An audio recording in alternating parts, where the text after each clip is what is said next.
I'm Lily, a florist with a small shop downtown. It's not much, but it's mine. Flowers have always been my thing, they don't talk back, and they're a hell of a lot simpler than people. It was just another gray afternoon when he walked into my life. The door chimed, and in came this guy, looking like he'd just come from a corporate battlefield, tie askew, and hair slightly damp from rain. He paused by the entrance, scanning the colorful chaos of my shop, before his eyes settled on me. "Hey, I need a bouquet, something that says, 'I'm sorry I forgot Mother's Day again this year,'" he said with a half-embarrassed, half-amused grin. "Right," I chuckled, sizing him up. "You look like you could use all the help you can get." He laughed, a genuine sound that made me smile as I picked out some lilies and roses. "I'm Jack, by the way." "Lily," I replied, hands busy with the stems. As I arranged the bouquet, we chatted about everything and nothing. He worked in finance, lived a couple of blocks away, and yes, he was notoriously bad at remembering important dates. "Here," I said, handing him the finished bouquet, full of whites and pinks. "This should earn you some forgiveness."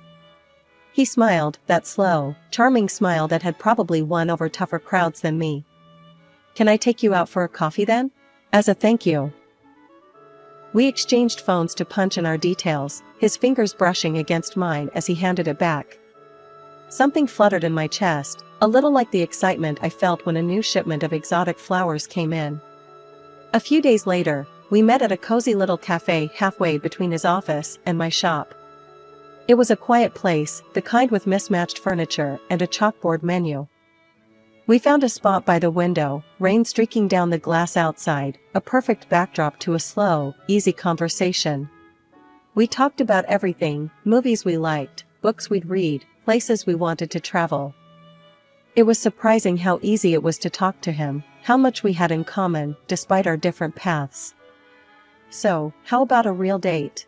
Jack asked as we stepped outside, a hopeful note in his voice. "Dinner, maybe?" I smiled, feeling that flutter again, stronger this time. "I'd like that. Yes." As I walked back to my shop, my heart felt lighter than it had in ages. I was happy, truly happy, and I had a feeling things were only going to get better from here. A year flies by when you're in love. Jack and I tied the knot in a quiet ceremony, surrounded by our closest friends and family. His parents, Sarah and George, were beaming the whole time, except for Jack's sister, Susan. She managed a smile, but her eyes didn't quite match the gesture. Jack and I settled into married life easily. We visited his folks often, as they lived just a few blocks over. I loved those visits. His mom and I would spend hours chatting over tea, or we'd go shopping. George was battling cancer, and as his health worsened, I tried to be there more, helping out any way I could. As George's condition worsened, I found myself driving over to their place more often, helping Sarah with the house and spending time with George when he felt up to it.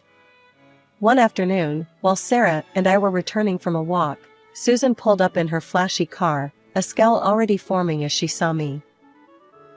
"Here again, Lily? Planning to move in, or just making sure you're in the will?" she snapped as soon as she stepped out. "Susan, that's enough," Sarah chided gently, but Susan brushed her off. "No, Mom, it's not enough. She's here all the time, cozying up to you, playing the good daughter-in-law. What's the end game, Lily? Trying to make sure we don't forget about you when the time comes?" I felt my face heat up with anger, but I kept my voice even. "Susan, I'm here because your family is now my family too. I care about your mom and your dad, just like Jack does. This isn't about money, or whatever else you're imagining." She just snorted, shaking her head as she walked past us into the house. Sarah gave me an apologetic look. "Don't mind her, dear. She's always been a bit direct. We know why you're here, and we appreciate it. Don't let her get to you." We tried to carry on like normal, but Susan's visits became more frequent, her comments sharper.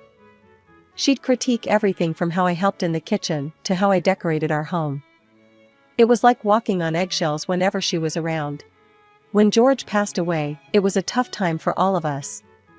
I was heartbroken, not just for myself, but for Jack and Sarah, and even for Susan, though she seemed to handle it all with a stiff upper lip. I threw myself into supporting Sarah, accompanying her on her errands, and just being there whenever she needed to talk. One day, after helping Sarah sort through some of George's things, Susan cornered me in the living room. "You're always here, Lily. Don't you have your own home to go to?" "Susan, stop. I'm here for your mom, not for any other reason. Can't you see she's hurting? Or are you too busy looking for problems where there aren't any?" I was tired of her accusations, tired of defending myself. Walking out of that room, I felt a mix of frustration and sadness. It wasn't easy, dealing with her constant hostility. But I loved Jack, and I loved his parents. No amount of snide remarks would change that. It was a brisk evening when we all gathered at Sarah's house for what I thought was just another family dinner. After we had settled in with our plates heaping with food, Sarah cleared her throat, signaling she had something important to say. "I'd like to read George's will." He wanted us all to hear it together. The room went quiet, all eyes on Sarah as she unfolded the papers with a shaky hand. Jack reached over to give her a reassuring squeeze on her shoulder.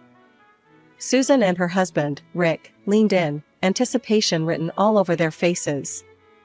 "George left half of his estate to me," Sarah began, her voice steady despite the palpable tension, "and the other half he has left to his future grandchildren." A moment of silence followed. I glanced at Jack, whose face was a mixture of sadness and resolve. He nodded slightly at me, as if to say we'd figure this out together. "Well, that's a pretty forward-thinking move," I commented, trying to keep the mood light. "Ensuring the kids have something is really thoughtful." Susan, on the other hand, didn't take it so lightly. "So, basically, Rick and I need to hurry up and have kids," she blurted out, half joking, half serious. "It's not a race, Susan," Jack said, trying to soothe the sudden tension. But for Susan, it seemed to become exactly that, a race. Over the next few months, her efforts to conceive became her main focus. She talked incessantly about doctor's appointments and fertility treatments at every family gathering. It was clear this quest was taking a toll on her. One Sunday lunch, as we all dug into dessert, Susan launched into a detailed account of their latest visit to the fertility clinic. "You wouldn't believe how much we've spent already," she complained, spooning another large piece of cake onto her plate. "It's like a full-time job, this whole getting pregnant thing." As the months rolled on, Susan's frustration only grew. Despite her efforts, pregnancy remained elusive.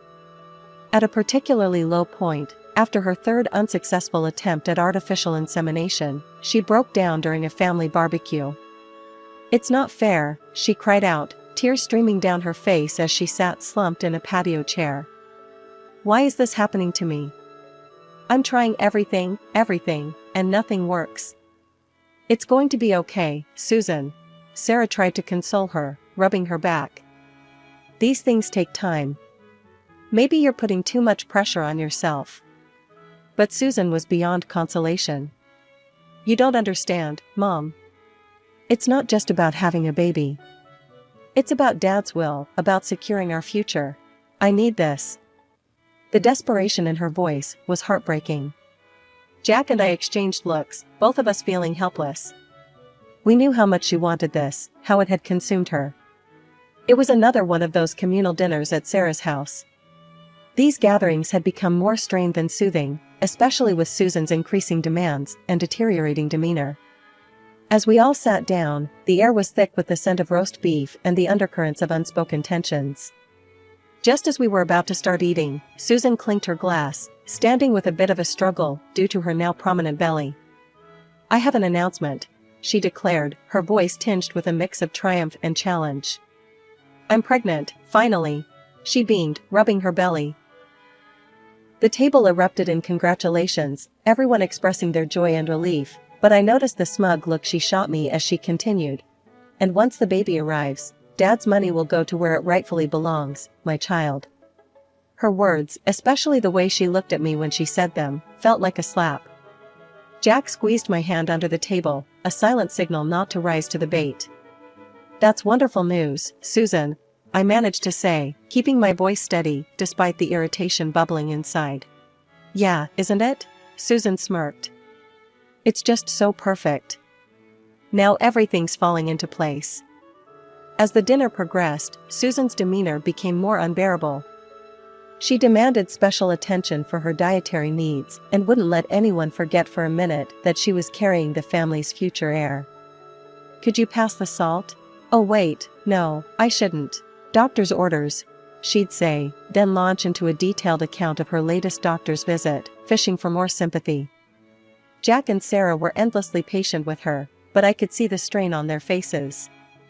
Later, when I helped Sarah clear the dishes while the others sat digesting both the meal and Susan's news, she whispered, "I'm sorry, Lily. I know she can be a bit much." Her attitude only worsened over the months. Her pregnancy seemed to embolden her, giving her new ammunition to use against me.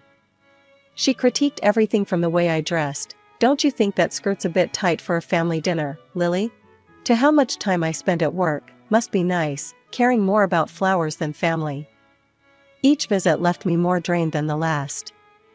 I started making excuses to avoid these family gatherings, much to Jack's dismay. "I know she's tough, but she's still my sister. We need to show some unity, especially now," he'd argue. But it was hard. Hard to sit there and be the target of Susan's sharp tongue, hard to watch her turn what should have been a happy time into a series of battles, each one chipping away at the family's foundations. One quiet afternoon, when I thought I had the house to myself, I overheard Susan talking to Rick in the kitchen. "Once this baby is born, things are going to change around here. I'll make sure of it." Her words chilled me. It wasn't just about the inheritance anymore, it was about control, about reshaping the family dynamics to her whims. Life has a funny way of throwing you curveballs when you least expect it. One such curveball came my way on an ordinary Thursday morning. I hadn't been feeling right for a few days, nausea washing over me in waves, a weird aversion to coffee, and on a hunch, I bought a pregnancy test. When the 2 pink lines appeared, my heart did a little dance. I was pregnant. Barely containing my excitement, I waited for Jack to come home from work. The moment he walked through the door, I blurted out, "Guess what? We're going to have a baby." Jack's eyes widened, his briefcase hitting the floor with a thud as he rushed over to hug me. "Seriously? Oh my God, that's amazing, Lily." We spent the evening in our little bubble of happiness, but soon it was time to confirm things professionally. After a visit to the doctor and the positive results in hand, we decided it was time to share the news with Sarah. We planned a visit the following weekend, hoping for a joyful family gathering. As we pulled up to Sarah's house, butterflies fluttered in my stomach. The news of our growing family felt like a beacon of joy amidst the usual tension with Susan. When we walked in, we were surprised to find Susan there too, her belly now quite prominent. "Mom, we have some great news," Jack started, beaming as he took my hand. Sarah's face lit up with anticipation. "What is it, dear?" I smiled, feeling the warmth of the moment. "I'm pregnant, Sarah. You're going to have another grandchild."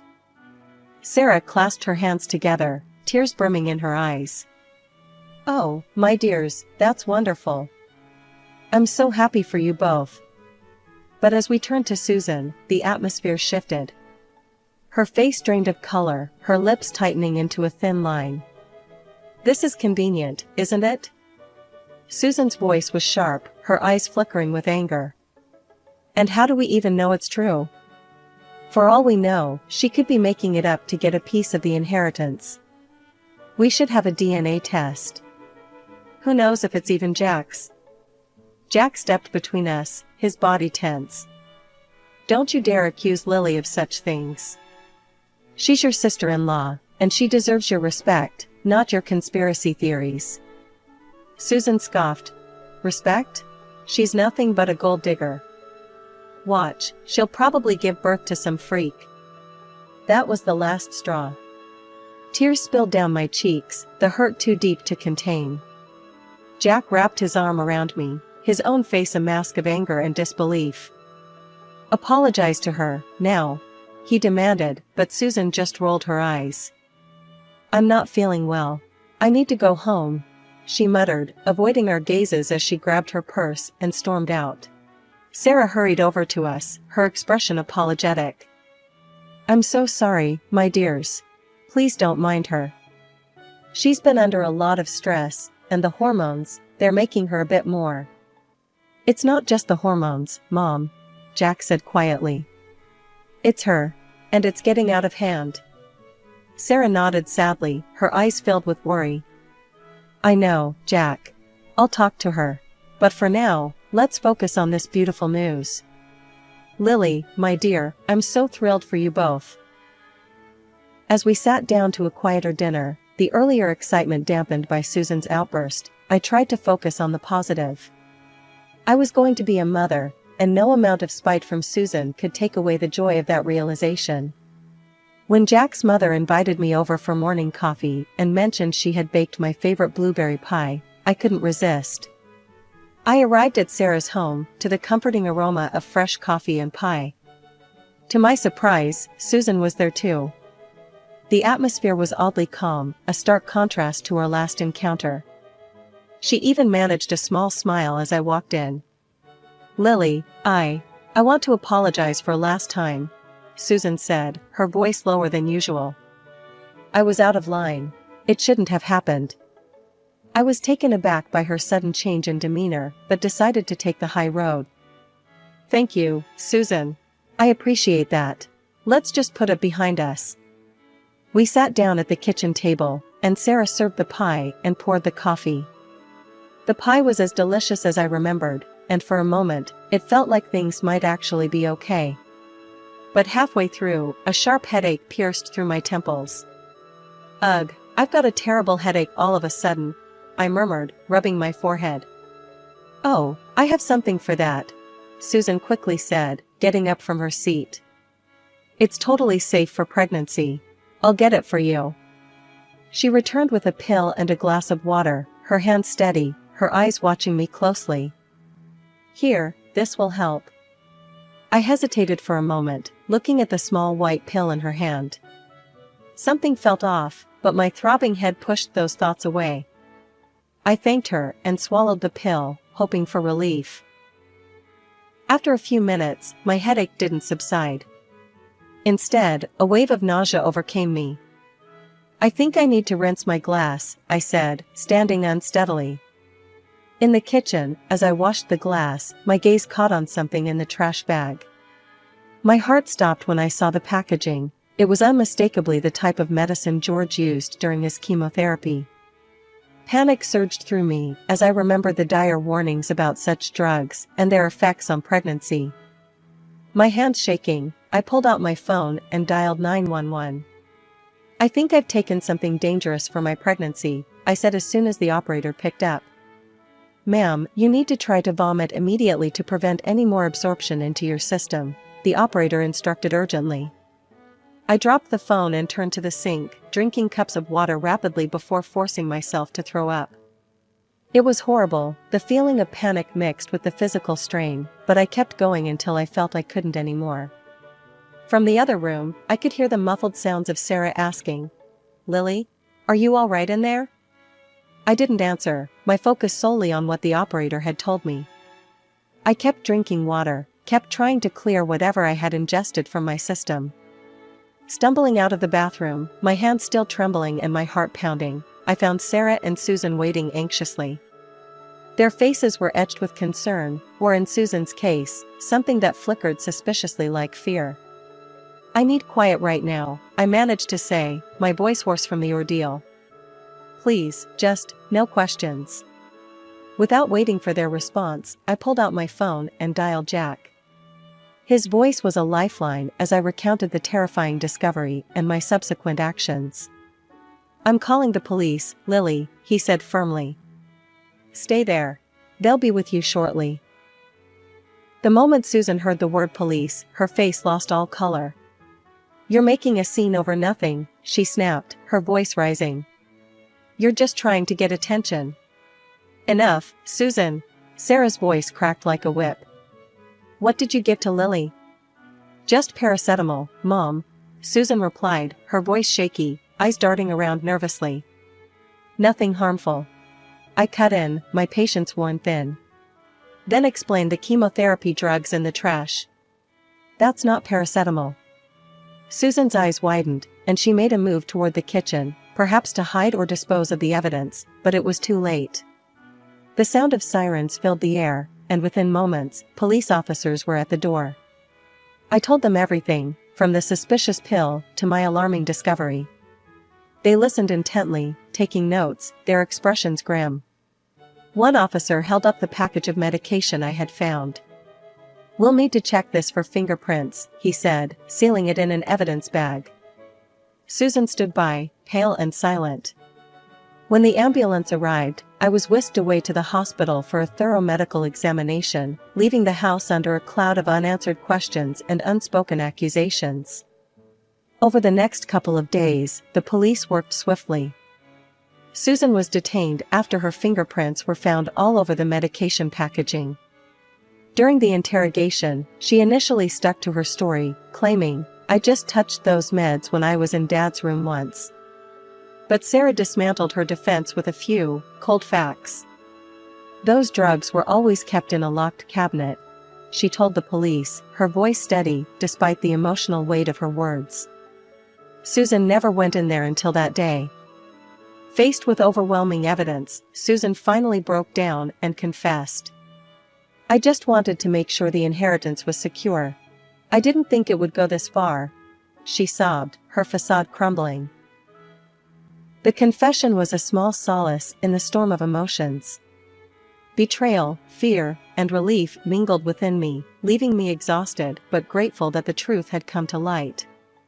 As the dust settled from the whirlwind of police investigations and hospital visits, more shocking revelations came to light, each one more unbelievable than the last. It turned out that Susan had never been pregnant at all. She had fooled everyone with a prosthetic belly, plotting to eventually adopt a child from another state to pass off as her own. Her plan was to secure her share of her father's inheritance under false pretenses. Her husband, Rick, was blindsided by the deception. "I don't understand how she could do this," he confessed to me one afternoon, his voice heavy with betrayal. "She kept saying intimacy could harm the baby, so I believed her. I listened, offering a sympathetic ear, though inside, my emotions were a tangled mess of relief and anger. Relief that my baby was safe and anger at the lengths Susan had gone to. Thankfully, the doctors confirmed that my quick actions had prevented any harm to my unborn child. The relief that flooded through me was indescribable. Jack and I held each other in the hospital, our bond deepening in the face of adversity, our future as a family looking bright again.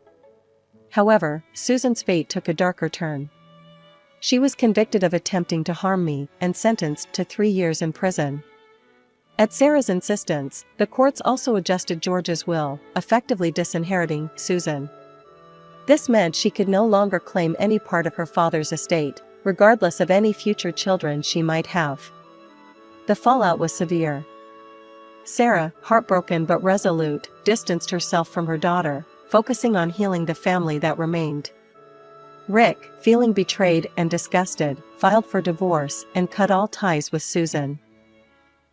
A few months later, our little bundle of joy arrived, a beautiful, healthy daughter who was the spitting image of Jack.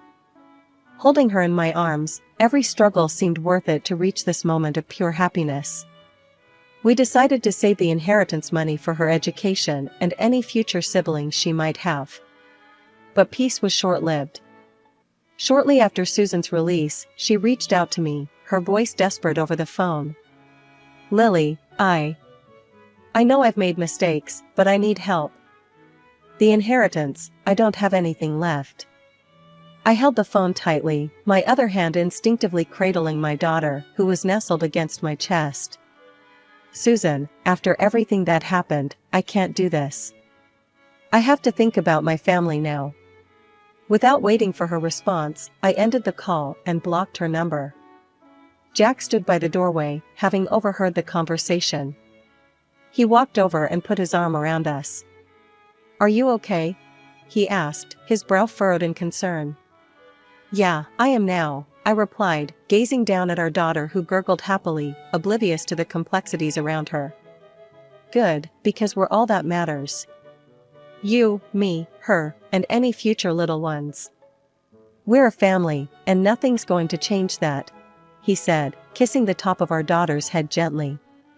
As we stood there, a family united, the weight of the past seemed to lift, leaving room only for the future we would build together, a future filled with love, security, and the promise of new beginnings.